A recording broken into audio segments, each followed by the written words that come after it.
Découvrez dès maintenant votre nouveau portail d'information locale en Meuse, Marne et Haute-Marne. Accédez gratuitement à l'actualité qui vous concerne en temps réel, tous les jours, à tout moment, tout simplement. Retrouvez en plus du direct tous vos programmes en replay ainsi que tous vos jeux concours. Alors, tout de suite, sans plus attendre, rendez-vous sur puissancetélévision.fr. Le Vaxibus de l'agglomération Saint-Dizier d'Air et Blaise désormais sur les routes. Une nouvelle fusion à Saint-Dizier fait bondir les syndicats. Et nous irons au plein cœur du centre d'appel Bragard pour la vaccination contre la Covid-19.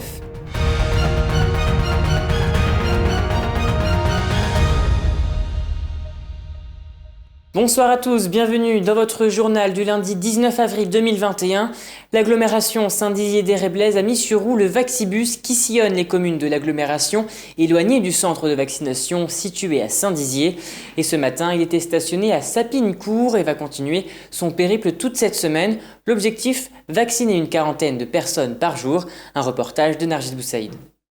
C'est à la mairie de Sapinicourt ce matin que le nouveau Vaxibus a été inauguré par la présence des sous-préfets de Saint-Dizier et de Vitry-le-François, ainsi que certains des maires de l'agglomération Saint-Dizier d'Air et Blaise. Un projet abouti grâce à une complémentarité territoriale. C'est une fierté parce que c'est vraiment le fruit d'une alliance pas si facile, pas innée, entre ceux qui sont en charge du transport, donc l'agglomération, Transdev, TCA, mais aussi les médecins libéraux, les infirmières libérales, l'hôpital, l'ARS, l'État, voilà.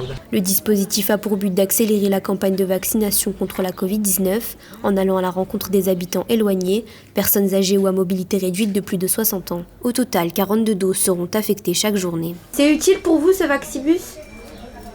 Moi j'ai trouvé que c'était bien, oui. Ah oui. Déjà parce que pour ma mère, il a fallu que j'appelle je sais pas combien de fois pour se faire vacciner à l'hôpital. On a réussi quand même. Bon. Là c'est sur place, c'est bien. Un travail en grande partie effectué par les maires chargés eux-mêmes de faire du porte-à-porte ou de contacter les résidents des 60 communes de l'agglomération.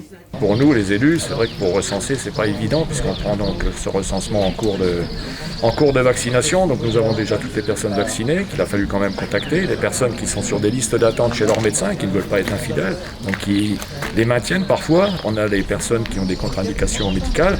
Et puis il y a également les personnes qui ne veulent pas se faire vacciner. Le Vaxibus a commencé sa tournée dès ce lundi pour une durée encore indéterminée. Cette semaine, il sillonnera les communes de Sapinicourt, Perthes, Dommartin-le-Franc, Rive-d'Hervoise, Curel ou encore Auneval.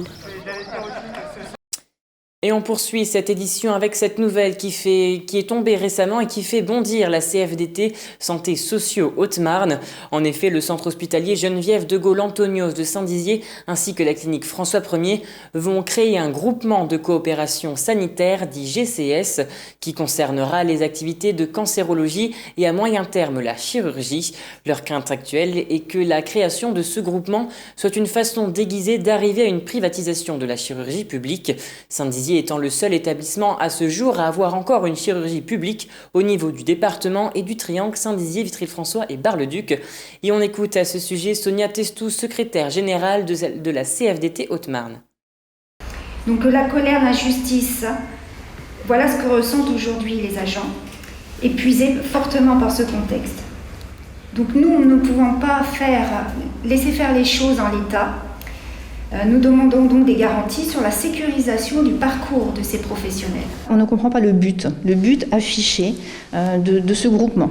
Tout est flou, rien n'est indiqué et on n'est pas pour parce qu'on sait très bien que les exemples sont là, que ce soit sur Bar-le-Duc ou dès lors que le privé est rentré dans les murs de l'hôpital, il y a eu une liquidation de la chirurgie publique, ce qui a entraîné après la fermeture de la maternité et aussi les chirurgiens sont partis et les infirmiers spécialisés sont partis.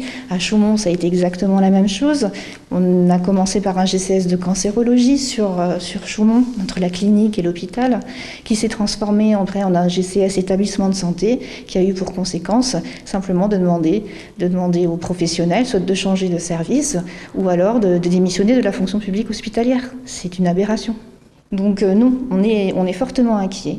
Que ce soit pour l'accès aux soins à la population sans dépassement d'honoraires, se faire soigner H24 tout le temps et pour toute pathologie, ou que ce soit pour nos professionnels durement éprouvés déjà par la crise et qui ne savent pas demain ce dont va être fait ce projet. A noter que la CFDT Santé Sociaux de Haute-Marne déclenche une grève le vendredi 23 avril 2021 devant le parvis de l'hôpital Geneviève de Gaulle-Antonios. Et justement, passons désormais au chiffre du jour qui s'élève à 20%, ce qui représente la proportion de la population haut-marnaise qui a déjà reçu au moins une dose de vaccin contre la Covid-19. Et restons dans le thème de la vaccination, puisque vous le savez, avant de pouvoir recevoir le vaccin, il est obligatoire de prendre rendez-vous, soit par Doctolib pour les plus assidus avec Internet, ou bien en composant le 0801 907, et vous tomberez directement sur les opératrices qui s'occupent de programmer les rendez-vous. Nicolas Fontaine a rencontré ces femmes de l'ombre qui s'activent dans la lutte contre la propagation du virus. Regardez. Centre de vaccination Covid, bonjour. Élodie travaille depuis le mois de janvier à la plateforme d'appel de Saint-Dizier. Casque sur la tête et planning sous les yeux, elle est chargée de prendre les rendez-vous pour la vaccination. Malgré un début difficile à cause de la pénurie de vaccins, aujourd'hui cet épisode est désormais derrière eux. Là, ça commence à vraiment bien se déboucher dans le travail. On commence à monter vraiment en flèche au niveau de nombre de personnes et tout. Et c'est plutôt bien, c'est plutôt très bien même. Au total, 6 personnes s'activent derrière le téléphone, traitant ainsi près de 600 appels par jour. Mais en plus de prendre des rendez-vous, il faut aussi rassurer les personnes au bout du fil, pas très à l'aise avec le mot vaccination. Ça arrive qu'ils nous posent des questions en disant s'il y a déjà eu des soucis avec les vaccins ici à Saint-Dizier. Donc on les rassure, on leur dit qu'il y a des fièvres, des maux des bras qui sont trop lourds, mais il n'y a rien de très grave. Cette étape est obligatoire pour pouvoir se faire vacciner, même s'il est tout de même possible de prendre rendez-vous via la plateforme en ligne Doctolib. Les créneaux disponibles sont pris d'assaut. Une demi-heure après notre arrivée, les opératrices avaient ordre de ne plus en proposer afin d'attendre la confirmation de l'ARS pour l'ouverture de nouveaux horaires. À 9h10, les créneaux qui restaient ont été pris d'assaut et ça sonne constamment, non-stop. Donc maintenant, il faut attendre les nouvelles informations, les nouveaux créneaux, les nouvelles ouvertures de créneaux d'ici 10h, 10h30, 11h. Une fois le rendez-vous pris, direction le centre de vaccination pour recevoir le précieux sésame. Cette semaine, l'agglomération et les services de l'État comptent bien vacciner 2500 personnes. Et c'est la fin de cette édition. Merci à tous de l'avoir suivi. Dans un instant, vos prévisions météo de demain. Très belle semaine à vous. Toute l'actualité qui vous concerne, à voir et ou à revoir, dès maintenant sur puissancetélévision.fr et sur notre application mobile.